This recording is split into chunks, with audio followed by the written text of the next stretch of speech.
The year was 1971. The Arnold estate stood in Harrisville, Rhode Island, an old farmhouse with a haunting beauty. It seemed idyllic. The Perron family, with their 5 daughters, arrived full of hope for a fresh start. Roger and Carolyn Perron were excited to raise their family in this sprawling house. They quickly discovered something was very wrong. The house welcomed them with an unsettling chill. It was more than the winter air. A darkness permeated the very foundation of the house. The family brushed off the initial strange occurrences. They attributed them to the house settling. They were, after all, the newest occupants in a long line of families. Little did they know they had stepped into a nightmare. The house held secrets, dark secrets that would soon unravel their lives. The true horror of the Arnold estate was ready to reveal itself.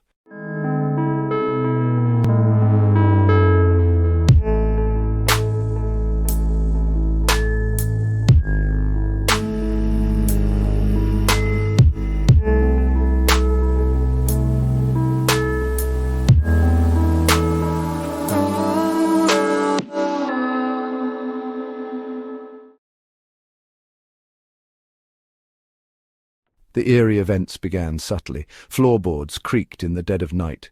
Unexplained noises echoed through the empty halls. Whispers seemed to emanate from the walls themselves. The family at first dismissed these as tricks of the imagination. It was an old house, after all. Old houses made strange noises. Young April Perron, however, felt a presence. She spoke of an invisible friend, a boy named Rory. He, she claimed, roamed the halls alongside her. He whispered to her in the quiet corners of the house. At first it seemed like an innocent childhood fantasy. Her parents, busy with the demands of a large family, didn't pay much attention. But April's connection to Rory grew stronger. Her playmate, she revealed, wasn't always friendly. Sometimes he was angry. He warned her of other spirits residing within the house. Spirits that were not to be trusted. The Perrons began to realize that their new home wasn't just old, it was haunted. The hauntings escalated from whispers and shadows to something far more sinister. Objects moved on their own, furniture rearranged as if by unseen hands. Carolyn Perron would wake to find her carefully arranged kitchen completely disheveled. Chairs were found stacked precariously as if someone had been there moments before. A phantom broom swept across the kitchen floor while the family watched, speechless and terrified. The children especially were tormented. Beds shook violently in the night. Invisible forces tugged at their bedclothes. Cold spots clung to certain areas of the house, a bone-chilling reminder of the unseen entities. Fear became a constant companion. It permeated every corner of their lives, casting a dark shadow over their once happy home. The family tried to rationalize the events. They searched for logical explanations. They sought help from plumbers and electricians, convinced there must be a reasonable explanation for the strange occurrences. But every expert came up empty-handed. The Perrons were forced to confront a chilling truth. They were not alone in the house. Something evil had taken root within the walls of the Arnold estate. As the Perrons delved into the history of their home, a name surfaced again and again: Bathsheba Sherman, a woman shrouded in whispers and shadowed by accusations of witchcraft. She had lived and died on the property in the 19th century. Legend had it that Bathsheba had been a cruel woman, suspected of practicing dark magic. Her spirit, it seemed, remained tethered to the land, her malevolence echoing through the decades. Carolyn Perron found herself the primary target of Bathsheba's wrath. Perhaps because she was the mother, the heart of the family. Bathsheba, it seemed, wanted to poison that heart, to turn love into fear. Carolyn would wake in the night to find herself pinned to the bed, an unseen force pressing down on her chest, stealing her breath. Scratches would appear on her body, thin red lines that spoke of unseen claws. Bathsheba's presence was a suffocating weight. It pressed down on the family, threatening to crush their spirits. The once welcoming home had become a prison, a place of fear and despair. The Perrons were trapped in a nightmare, haunted by a malevolent entity that seemed determined to claim them as its own. Bathsheba wasn't the only entity haunting the Perrons. The daughters, too, had their own terrifying encounters. They spoke of ghostly figures glimpsed in the shadows, fleeting apparitions that vanished as quickly as they appeared. One spirit, a young boy, seemed particularly drawn to the children. He would appear in their rooms at night, his sad eyes watching them from the darkness. The girls would wake to the feeling of cold hands brushing their cheeks, their names whispered on the wind. Cindy, one of the younger daughters, described a recurring nightmare. She would dream of a woman with a decaying face, her eyes hollow pits of darkness. This woman would beckon to her from the foot of her bed, her voice a raspy whisper that promised pain and suffering. The line between dreams and reality blurred as the hauntings intensified.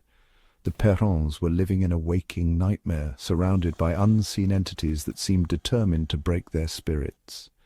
The Perron family's terrifying ordeal became the subject of the 2013 film The Conjuring. While the film captured the essence of the family's fear and the malevolent presence in the house, it took creative liberties with the actual events. The film's depiction of Ed and Lorraine Warren, renowned paranormal investigators, is a point of contention. In the film, the Warrens are portrayed as actively battling the spirits, even conducting a dramatic exorcism. In reality, the Warrens' involvement was more investigative. They conducted séances, attempting to communicate with the entities and documenting the paranormal activity. They advised the Perrons, but never performed an exorcism. The Perrons themselves dispute the film's claim that the Warrens cleansed the house. The film's climax, a terrifying battle against Bathsheba, never happened. The reality was far more insidious, a slow and agonizing torment that chipped away at the family's sanity. While The Conjuring brought the Perron family's story to a wider audience, it sensationalized their experience. It failed to capture the true depth of their suffering and the lingering trauma of their time in the Arnold estate. The Perrons didn't escape the horrors of the Arnold estate after a single terrifying night or a dramatic confrontation with Bathsheba. Their ordeal spanned a decade. For 10 long years, they endured the relentless haunting, the constant fear, and the insidious drain on their sanity. They tried everything to rid themselves of the paranormal infestation. They brought in priests to bless the house, hoping to cleanse it of the evil that clung to it. They consulted psychics, desperately seeking answers and a way to break free from the nightmare. But nothing worked. The hauntings continued, relentless and terrifying. The family lived in a state of perpetual fear. Their once happy home had become a prison, a constant reminder of the darkness that surrounded them. The children grew up in the shadow of the haunting, their childhoods irrevocably marked by the presence of the unseen entities. The Perron family's story is a testament to the power of fear, the insidious nature of the unknown, and the devastating toll that a haunting can take on the human psyche. In 1980, after a decade of unimaginable terror, the Perrons finally escaped the clutches of the Arnold estate. Financially drained and emotionally exhausted, they left behind the house that had haunted their waking hours and tormented their dreams. They left with nothing but the clothes on their backs and the scars etched deep within their souls. But leaving the house didn't erase the memories. The Perrons, even years later, still spoke of the horrors they had witnessed, the chilling encounters, and the constant feeling of being watched. The trauma of their experience lingered, a dark cloud hanging over their lives. The Arnold estate had claimed a part of them, a part they could never fully reclaim.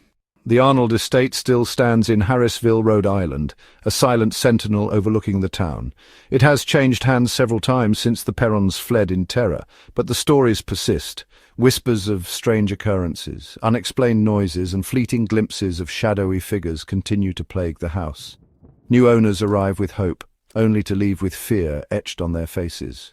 Even today, paranormal investigators are drawn to the house, hoping to document the activity that made it infamous. They report cold spots, disembodied voices, and a palpable sense of dread that permeates the very air. The Arnold estate remains a place of mystery, a haunting reminder that some places are forever marked by the darkness that transpired within their walls. The Perrons may have escaped, but the haunting continues, a chilling testament to the enduring power of the unknown.